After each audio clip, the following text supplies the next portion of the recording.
Review meetings. Engage can be programmed to pick up trigger points based on your absence policy. You can also prompt managers to complete an absence review meeting when the appropriate triggers have been tripped.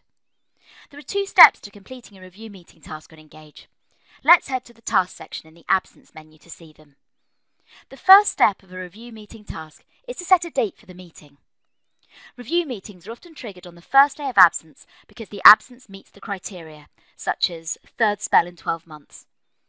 In cases of short-term absence, you will probably wait until the employee is back at work before having a review meeting.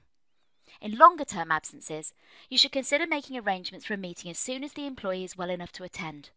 That way, you have a chance to find out how you could help them return to work. Our task tools send reminders of outstanding tasks daily. To avoid daily reminders about future meetings, you should pick an appropriate date for the review meeting. This doesn't have to be set in stone. You can pick an approximate date to begin with and correct this when you come to record your meeting notes. Once you've set your meeting date, the second step is to type up your notes from the review meeting. The form is fairly simple, and the main focus should be on discussing the patterns of absence and any improvement targets that could be set. If you are considering giving the employee a caution, please remember that they must be invited to the review meeting in writing. In the letter, you must make the employee aware that the meeting may result in a caution. It's a good idea to set a follow-up meeting date. This way, you will again be reminded by Engage when it is time to review the case with the employee.